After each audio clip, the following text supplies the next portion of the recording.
Hello and welcome to another episode of Pobsa's Dharma Lounge, a time and a place to discuss all things Dharma.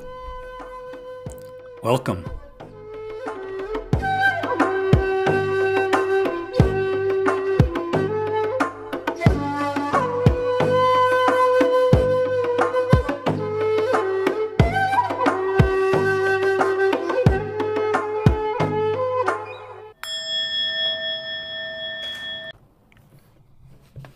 Hi, I'm Pobsa Frank Jude, and welcome to Pobsa's Dharma Lounge. I want to actually apologize and acknowledge that it's been at least 3 months since I dropped the last episode, even though I had promised to be a little bit more consistent. It's been a challenging couple of months. I've had some fairly major financial snafus, so to speak. So I've been working a little extra to try and make a little extra money to pay for a new roof and some other things that have unexpectedly arisen for me. So given that, I really want to especially thank those of you who have continued to offer dana. This is truly the spirit of dana. It's not a fee for service because I haven't been producing any episodes, and yet the following have been generous in continuing to offer dana, and I really, really want to express my gratitude and appreciation to all of you. Jishin Carolyn Hill, Jabuna Allison Brown, Jenny Kendall, Chingu Jason Cummings, Gabion Sally Weber, Hyokin Tashiana Staloff, Chatra Sandy Greenberg, and Ilchu Andre Talbot. Again, thank you all for helping to support me and this project. And if you have not offered any dana, if you've been on the fence about offering dana, this is a really great time. Believe me, every dollar is gratefully appreciated. So the dana information is at the bottom in the episode description, and truly anything that you can offer will be very greatly appreciated. So in the last episode I produced, I discussed the first foundation, or as I often refer to them now as the first domain of mindfulness, the body. And I also offered a very short asana practice, trying to give a sense of how we might actually practice focusing on that first domain in asana practice. And I want to be really clear, these episodes that offer the asana are not meant to be very comprehensive, full practices. They're literally just a sampler to offer some pointers on how to bring the Satipatthana, the 4 foundations or 4 domains of mindfulness as taught by the Buddha, to our asana practice. Whether that's vinyasa, yin, restorative, any style can be practiced as mindfulness yoga. All right, so the second domain is practicing feelings, right? And with practicing mindfulness of feelings, we deepen our intimacy with experience because we are bringing mindfulness to our feelings, the felt sense of what it's like to move through the world. And this is not as some kind of dissociated observer, but we are observing the feelings from within the feelings themselves. Now, we need to be really clear.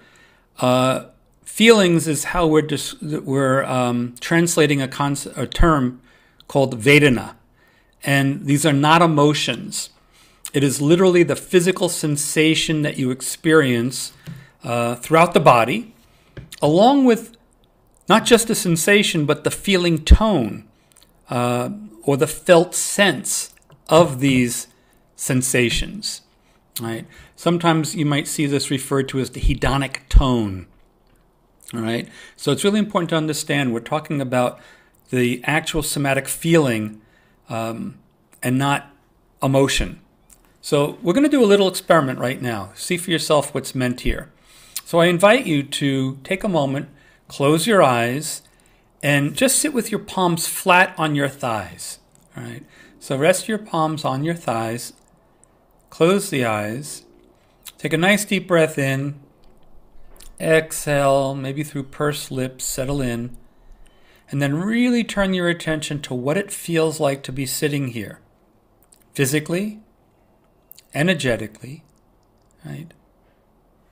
And if you're like many people, you might experience feelings such as heavy, grounded, solid or stable, maybe dull or warm, or closed or shut down.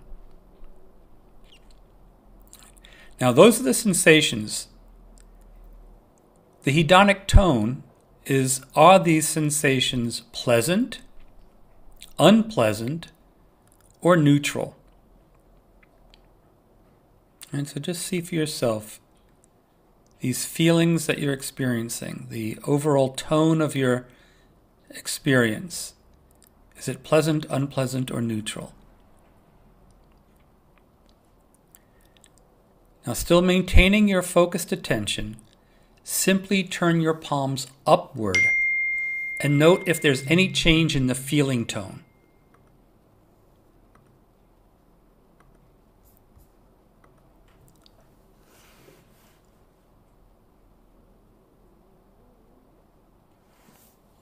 I've had people refer to feelings with their palms up as feeling light, open, receptive, sometimes spacey, ungrounded, or vulnerable, warm or cool. Right? See for yourself what you're feeling, and again, along with the sensation you're feeling, how it feels, pleasant, unpleasant, or neutral.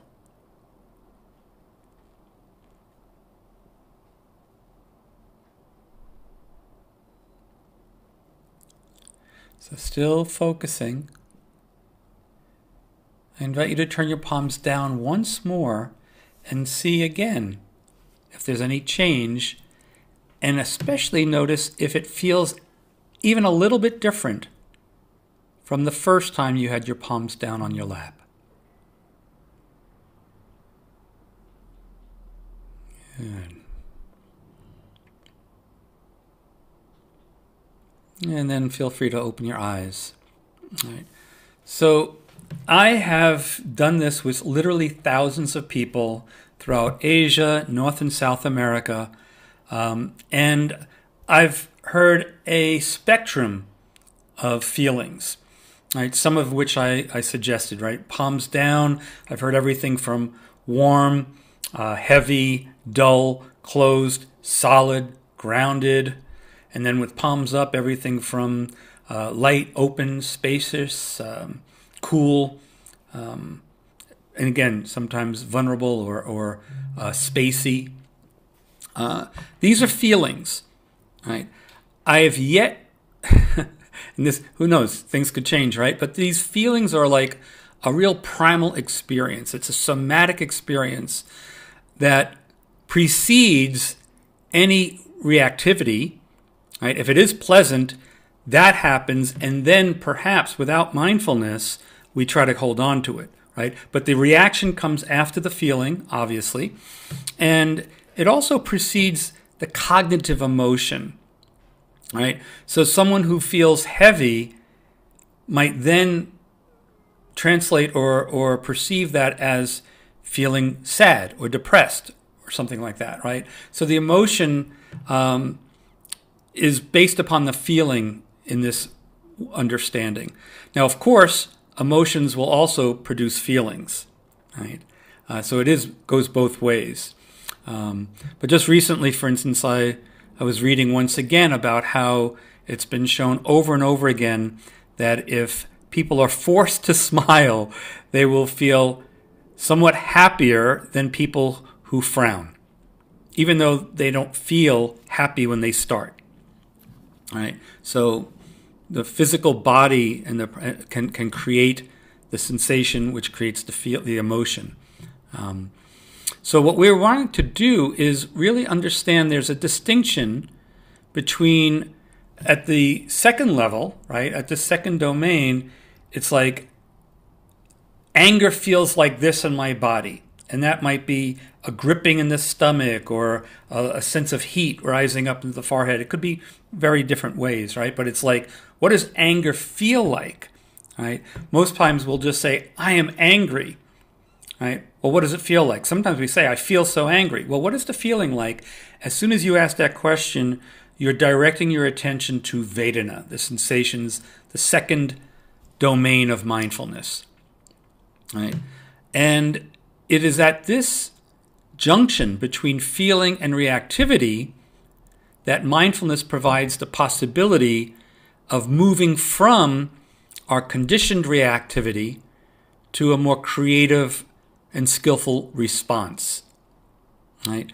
So basically, with mindfulness, we yoke, which again, remember, is the original meaning of the word yoga.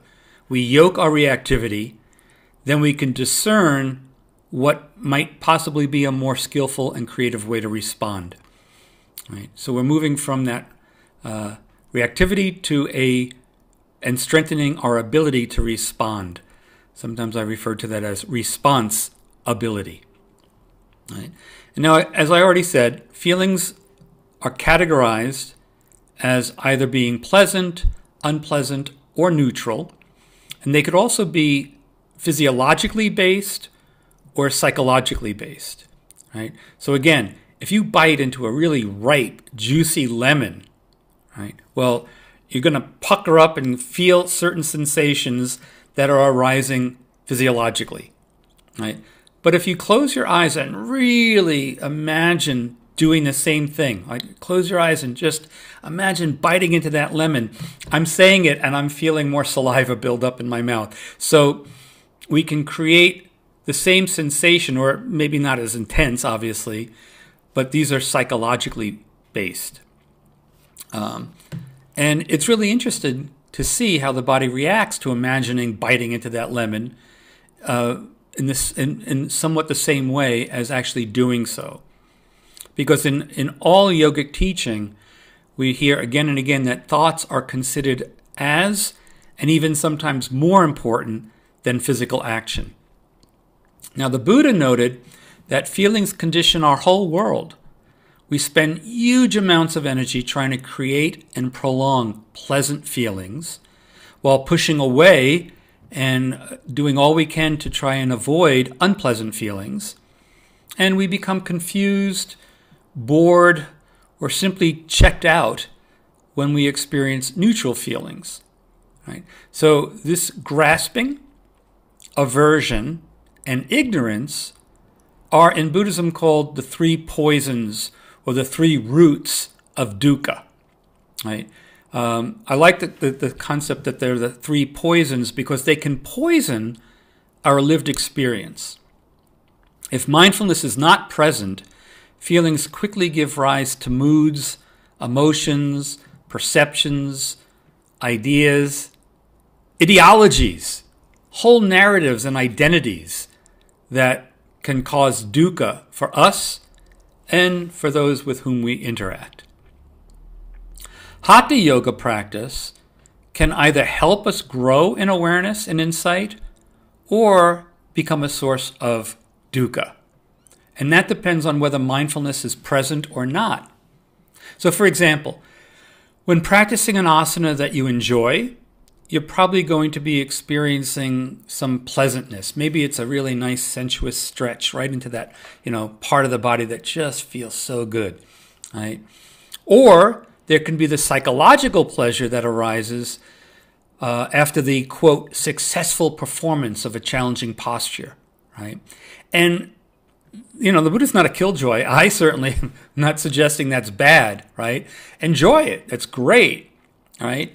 And with mindful awareness, we can fully enjoy the feeling, whether it's the sensuous feeling of the stretch or the psychological sense of accomplishment. But if you are not mindful, right, if mindfulness is not present, then it's very easy to get caught in craving and clinging. And that's, again, seeking to prolong or repeat the feeling as soon as it begins to wane.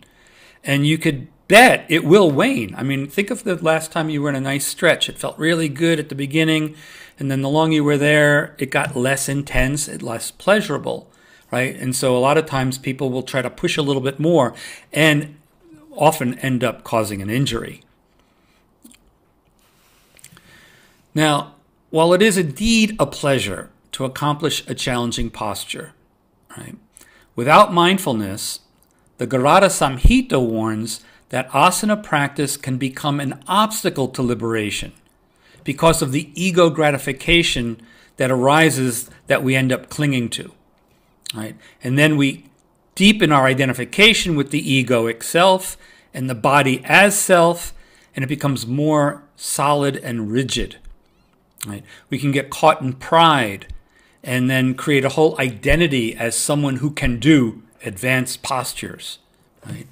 And then when conditions change, whether through illness, injury, or age, and we can no longer do what we used to do, we may become discouraged and even fall into a kind of despair. Now, practicing difficult postures, on the other hand, we may also experience unpleasant feelings, right? And if we're really practicing mindfulness yoga, right, really bringing that mindfulness to our asanas, then we will see how quickly the mind seeks to push away the unpleasantness, to eliminate it. But such aversion itself creates tension. And when we're really acutely aware of it, we may find, ironically, that the aversion, the sensation of aversion is unpleasant, and it might even be more unpleasant than whatever the sensation we're reacting to was. Right? The Buddha referred to this added anguish, this added pain, as the second arrow. Right? So the first arrow is the experience of discomfort or pain. Yeah, don't deny it. This hurts, right? It doesn't feel all that pleasant. But then the second arrow is arising from the tension and unease of our aversion. Right? So let's remove ourselves from the realm of asana practice. Think of the last time that you were stuck in traffic, right? No one appreciates or likes traffic, right? Unless perhaps you don't really want to get to where you're going, and then you've got an excuse for why you're late or something. But generally, let's admit, we generally experience traffic as unpleasant, right? And that's the first arrow. It sucks to be stuck in traffic. But there's absolutely nothing about traffic inherently that would raise your blood pressure, right? Your blood pressure going up is literally the result of your aversive reactivity to being in the traffic. That's the second arrow, right? And so you've just added a much more difficult experience on top of the first one through your aversive reactivity, right? So with mindfulness, first, we develop awareness of how we add on that second arrow, right? That's progress. We begin to really see more clearly how we do that. And then we might then respond by trying to lessen or ameliorate the situation, metaphorically removing the arrow. But eventually, the idea is that we might get to the point where you don't even add the second arrow. Now, finally, bringing awareness to neutral feelings cultivates greater clarity about our experience. In fact, if we really think about it now, most of our experience is rather neutral, right? It's neither strongly pleasant nor hopefully strongly unpleasant, right? And because this is so, we end up spending a lot of our time seeking intensity of feeling and or falling into boredom and the autopilot mode of kind of sleepwalking through our life, Right? Now, through greater awareness of the neutral aspect of experience, we remain present to experience and, ironically, cultivate greater ease, enjoying the calm of neutrality. Thich Nhat Hanh had a really wonderful example of what I'm getting at here. He would say, think of the last time you had a toothache, or a headache, or a stomach ache, right? Undoubtedly, when you were in the midst of it, it was unpleasant, no question about it, right? And while experiencing the unpleasantness of the toothache, headache, or stomach ache, you yearned for the pleasure of being free from it. And yet, for most of the time, we don't really have any sensations in our gums, in our head, or our stomach, right? So why not enjoy that neutral feeling of what he called the non-toothache, the non-headache, the non-stomach ache, all right? The way I often put it out is like, I enjoy the sensation that arises, the pleasant sensation for me when I bite into a really good, rich, dark chocolate bar. But it's very intense, but it's very short-lived, right? On the other hand, I can't even remember the last time I had a toothache.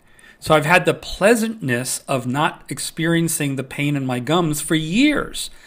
Low level, of course. But again, the point here is that, ironically, being more aware of the neutral, we actually touch a more subtle sense of ease that is always there and always available. Now, in Zen, we talk about pure practice, pure experience. And that is the practice of trying not to add anything extra to the experience other than our mindful attention. Right?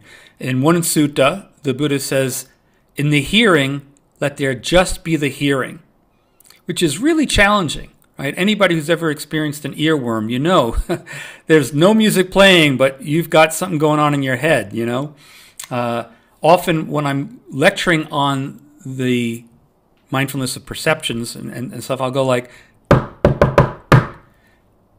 and so many times there's going to be someone who goes, I didn't play that part, right? In the hearing, let there just be the hearing. You only hear, right? So it is a challenge. But if you can do that, you can just be present with what's there. My teacher, Samu Sinim, would say, just this, just here, just now, right? And so if we can do that, right, we can experience pure joy. Because think about it, if you're having a joyful experience and you start to try to hold on to it, you're literally increasing or bringing to the feeling an element of tension. The very attempt to hold on to the pleasure introduces tension and separates us from it. Right? So we want to practice pure joy, untainted by the clinging or grasping. But here's the caveat. In order to be able to experience pure pleasure, we also have to be willing to experience pure discomfort, right? Free of aversion and resistance. It was a psychotherapist who told me years ago that the most pain-avoidant people have the least joy in their lives. Right? In trying to armor ourselves against pain, we end up numbing ourselves to all experience. So I think it was Henepola Gunaratana who says it takes gumption to practice in this way and to really allowing ourselves to open to the felt experience, to allow ourselves to live life fully, not caught in our patterned habits of reactivity. And rather than conditionally reacting to our experience, we can choose then to respond creatively. Right? So the doorway to this freedom is in bringing mindfulness to our feelings before they condition our reactivity. Now, I want to really be clear here. I'm not talking about masochism or even the idea of stoicism where you just bear it all, you know. If there is something that we can do to ameliorate or eliminate the pain, then please do it, right? We should do that, right? Lessening pain is part of the practice too. Preventing pain is part of the practice too. But it's doing so without that reactivity behind it, right? So in this sense, I really think of the practice of mindfulness as the embodied practice of the serenity prayer, right? If we practice mindfulness, it helps us to discern if what we're experiencing is in fact in our locus of control or not. And if it is, and it's unpleasant, then we want to cultivate the strength and determination to respond, to act, and to change the conditions that led to that unpleasantness. That's another thing too. There's a proverb that says if you throw a stone at a dog, the dog bites at the stone. But if you throw a stone at a tiger, the tiger attacks you because the tiger understands that the real cause of its pain is you, right? You threw the stone. And so without mindfulness, sometimes we react and we're not really addressing the actual cause of the discomfort or the pain. So we yoke that immediate reaction, and then we can see more clearly what's the cause. If it is in my locus of control, then I address that cause. Right? On the other hand, if it is not in our locus of control, then we would like to cultivate the grace to accept what is with dignity and ease. Now, the existential primal example of something that is outside of our control, it's inevitable. We are dying. All of us, each and every one of us will die. And when I think of all the suffering, the anxiety, the fear of death, of dying, that creates so much dysfunctional behavior in the world, with mindfulness, we could learn that, all right, that's something that we have to learn to accept. And we could do so, again, as I said, with grace, dignity, and then the energy that usually goes into trying to avoid it, deny it, fight against that reality, is now free to be used in this life, this moment, just here, just now. Now, along with practicing mindfulness of feelings while practicing asana, or in any of the classic postures mentioned by the Buddha, such as sitting, standing, lying down, and walking, we can take moments periodically throughout the day to just stop, scan the body. What are we feeling as we wait in line at the bank? Right? Nowadays, most people will immediately grab for their phone. Right? Take a few moments before you reach for your phone. Close the eyes maybe. You're standing on line. Do a quick little scan. What are you really feeling? Where in your body are you feeling whatever it is that you're feeling? Right? What feelings are present when you sit down to enjoy lunch? Before you start diving in, take a moment, scan the body. As you eat that first forkful, right, what are the sensations arising? Right? If there's any pleasantness, is there any grasping? Right? Mindful eating is powerful this way because I have noticed that, for instance, eating an apple, I would often bite into an apple. It's very intense. It just kind of bursts with flavor. And after a few chews, it diminishes. So I would go to take another bite because I want another hit. And then through mindfulness, I've learned to just chew a little longer, and find out that I can enjoy the apple even more because I'm experiencing more tastes, a more fullness of the apple. There's literally nothing that we do that we cannot take a moment for just a real quick body scan. So right now, take a moment. What and how are you feeling now?